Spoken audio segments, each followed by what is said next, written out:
What's up, people? So we're back with another one. I hope you all been staying safe and staying free. Now, this one that I'm bringing to you all today had to be dropped as the little 60 seconds wasn't long enough, and there was plenty more to say. And I know hella man's got stories on this as they've been commenting on my TikTok and YouTube.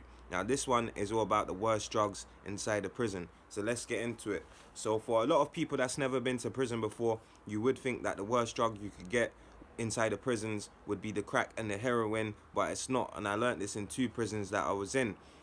Now, it's this synthetic stuff that could be known as spice. A man from Birmingham was telling me they call it zum, and a man in Bristol was telling me they call it rice. So there's multiple different names for this stuff, but it's all the same shit. And what it is a bunch of chemicals that's then sprayed onto paper, and then people then smoke it.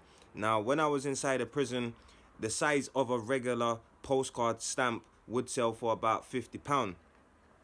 When I'm saying people are smoking this shit and getting fucked up, zombied up, it's the truth. And when people are saying zombied, it is exactly what they're saying. There's no self-awareness whatsoever. When you're walking past these people's cells on the wings, you could see the bareness to their cell, as all they're doing is living for this drug. And that's true life talks. Now, when I was in my first prison, I remember being on the phone and this dude was moving behind, man. I could feel something moving behind me. Now, he wasn't touching, man, but you know when you can feel the presence of someone behind you. So I've bust over my shoulder to see where I'm going as I'm on the phone, and dude, he's lost his balance and bust his head right into the phone next to me. Now, he got left there. There was no screws to come and pick him up. Everyone on the wing was laughing and shit, and I didn't help him either. Now, when I'm saying to you, the screws don't mind the prisoners being on drugs inside the prison, as when it's time for bang up time, it's easier for them to contain and manipulate the prisoners and get them behind their cell doors. As 9 out of 10, if they're on drugs, you're going to go behind your cell door without a problem unless you're acting up. Now, there is little machines inside the prisons that are supposed to detect the drugs, but it still gets in and there's no stopping it. Now, when I was in my first prison as well, and I had my single cell, there was this dude opposite me, and we used to get let out about 8:30 in the morning. So I used to bust down the wing to go and get my rolls and my little jam, and then I used to bust back up and then try and quickly jump in the shower.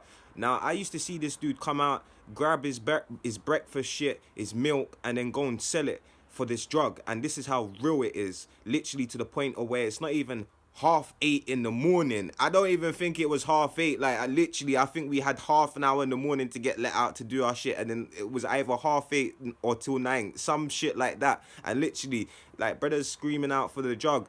And inside a prison, you will see a load of man that is on this drug. It will overtake them, and they know it themselves, as when they get in their canteen, they're left with nothing left. It's all due out. Now, when you get certain people saying, yeah, I need extra money, and you're sending them a little £30 a week, you have to question them what the extra £25 or the £30 that you're sending them for. Because when you're sending a man a little 25 a week, okay, it's not a lot, but it's enough to survive, to where they don't really have to be asking for more, especially when you're getting a cell wage and so forth, or if you're doing a little hustle.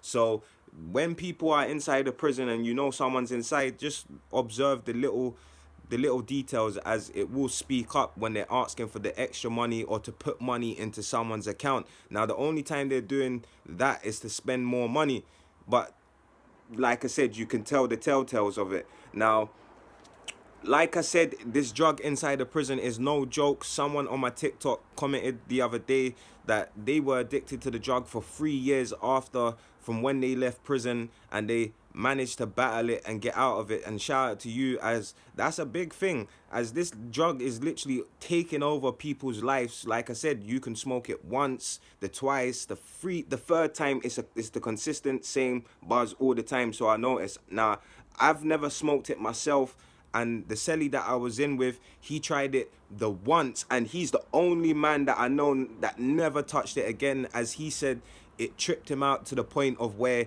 he thought the cell window was a door and shit, and he was like, bro, it wasn't for me. And that's how I got put in with him, as he never took the stuff. Now when you're coming on to the wing as well, this is how smart the screws are. They be observing you to see, is he on drugs, who they're the ones that control who you're going in with until you're on the wing, to be able to just jump about like that.